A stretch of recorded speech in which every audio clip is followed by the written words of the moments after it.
Hello everyone, Tina here. I hope your day is going wonderful. Thanks for joining me for Try It Out Tuesday. Today we are going to be using a die set. This is from Memory Box. It's called the Tall Birthday Candles die set. There's 2 solid candles, and then there's 2 candles that you can accent the front of these with. I thought we'd make a birthday card, taking a break from the fall themed cards. Now I have lots of products that I want to use for fall, and in fact I'll be using these next Tuesday, but I thought we'd take a break and create a birthday card. Most of my fall stuff, there's 2 items that I have that are from Fred Stamper's Journey, and I didn't want to bombard you guys with Spellbinders products, so I thought we'd take a break and use Memory Box today. We are going to make a masculine card. You can see the colors here. I'm using a 6x6 paper pad from Honeybee Stamps. This is called the Great Outdoors. A lot of muted masculine tones, I would say, and we're going to die cut out candles with each one of these pattern papers, and then also we're going to cut out the candles with white cardstock 4 times. Now these are easy to put together. If you want to use a white liner sheet, which is an adhesive back sticky sheet, or what's that other one called, stick it adhesive, to do this you could probably be a little less messy. When you die cut, just add the stick it adhesive behind your cardstock or pattern paper, and then you could just peel and stick like a sticker. But I'm using glue. I'm going to use my Hero Arts glue pen. I find that this glue pen is runnier glue than most glues, so I'm just scribbling it on some scratch paper, and then I'm kind of tapping my candles in it. Now we're creating candles 2 different ways. We're kind of flip-flopping. I have pattern paper with the diagonal striped decorative piece. For that one I have to clip off the candle top, and then I'm also creating a candle with the same colored cardstock, but the colored cardstock will be in the back here. Let's add the green one here, and then we'll take the white die cut and add that over the top. When you add the white one over the top, you want to keep the candle flame intact because we're going to need to color that. So we'll just keep that. We're going to continue on with all the 5 colors that we used. We're going to have extras, and that's okay. We'll just put these back in the package, and next time we want to make another card, they're there. But our candles are all ready to go. Now I kind of had an idea in my brain of what I wanted to do, but I ended up kind of changing it in the end. So these are our candles. We're going to go ahead and bring in some scratch paper and color the flames with Copic markers. I'm going to use 3 different colors. We're going to start off, this is a great flame combination, guys. Y17 will be our first layer, covering the white area of all the candle tops. I kind of skipped the part, but the candle with the stripes, when you die cut it out, it created a hollow flame. I kept the inside piece and then I inlaid it, so I have a solid flame top. Next color we're going to use YR04. It's an orangey, and the sunshine's really coming in. And then last color we're going to just add a little bit of the red here to the very bottom. The red, we're using R35. So our flames our candles are lit and they're good to go. Okay, we're going to create a frame. We're going to take some white cardstock and 2 double-stitched rectangle dies and create about a 1/2 inch frame. I already taped them together just because sometimes when you create frames with your double-stitched or with your rectangle dies, it's hard to get them straight. Often the left or right will be uneven, so it takes a little time for me to line them up. So they are already taped, ready to go. And I did close my blinds a little bit there. We're going to die cut out our frame, and then I'm going to bring in some acetate. The acetate that I'm using is from Fred Stamper's Journey, and it's called Clearview Sheets. If you guys are looking for a nice acetate, these are really nice sheets. They're 8.5 by 11 clear sheets, and they are very, I wouldn't say heavy duty, but they're a nice quality acetate sheet. And it's a different plastic than the Hero Arts acetate too. This is a little bit more clear. Anyway, I'm going to take my tape runner and add tape behind my frame. If you want to use glue, you could. Tape runner is less messy and doesn't ooze out on that acetate. I'm going to add acetate behind my frame. Now it looks like I'm making a shaker card, and you could very well turn this easily into a shaker card, but we're not going to do that today.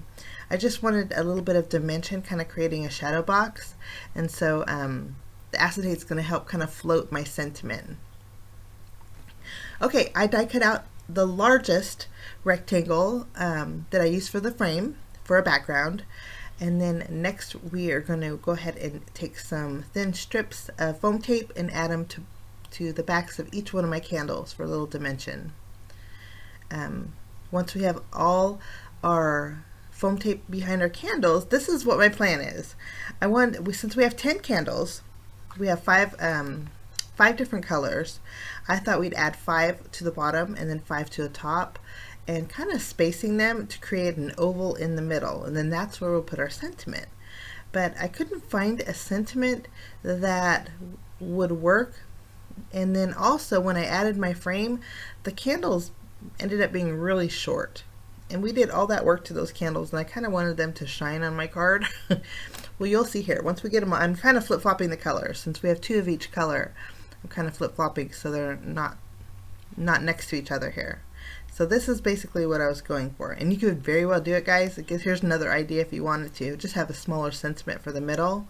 Then I wanted to take my frame and put it over the top. Okay, but it just didn't work right for me. Okay, if you had a Make-A-Wish sentiment, I think that would look really nice. But I did find a Celebrate die for my card today. I love this. This is probably my favorite birthday die. It's from MFT and it's called Celebrate.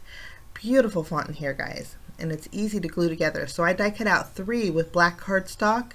I used my glue and layered all 3 of them together, so it's nice and sturdy, and we have some dimension with that Celebrate. Here's where I decided to flip them around and create a landscape style card. So we're going to take those same candles, kind of arrange them on the bottom of my back panel here. And I like this so much more because you can see the length of the candles. It kind of, and I'm calling this a masculine birthday card, but this is a universal one, really. But this is, I like this design a little bit better. But the other one's an option.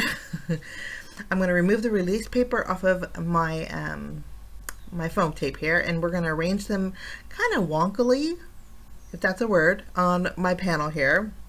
Kind of going high and low with them, and left and right, just so they're playful and fun.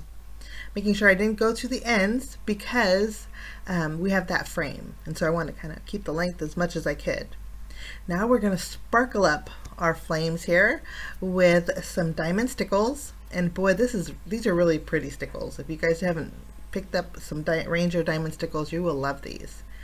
I added it to the flames, and then we're going to add dots along the top of our little candles there, just for a little extra sparkle up there. But I love that. I don't know if the light's picking it up for you, but there's a lot of sparkle going on, but we're going to add even more. I haven't used my shaved ice. Usually I bring out the shaved ice for Christmas cards in snowflakes. This is from Stampendous, and they are basically, well, it looks like kind of shaved ice. So we're going to add that to the very bottom of this panel.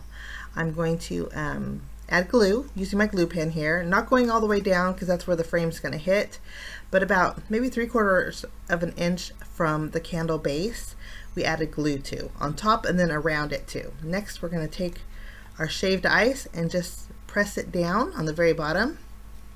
These are big pieces too. If you're not a glitter fan, this is a little bit different than glitter.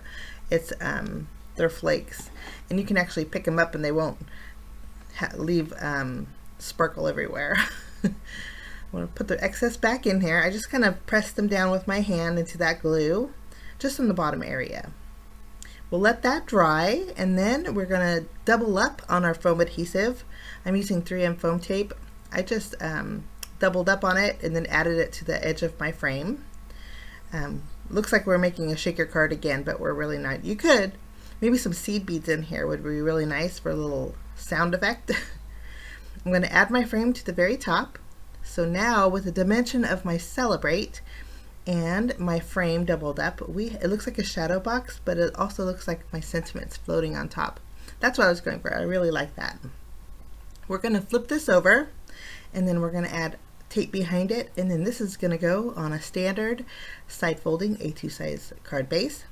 A2 sizes are 4 1/4 by 5 1/2 inches. Basically, you just take an 8 1/2 by 11 sheet, trim it straight down the middle at the 4 1/4 mark, and then you score it. But that is my card for today. Kind of a universal card, but there's masculine colors too, which I think make it great. Thank you so much for joining me. We'll see you next Tuesday. Have a wonderful rest of your week, and we will see you soon. Bye-bye.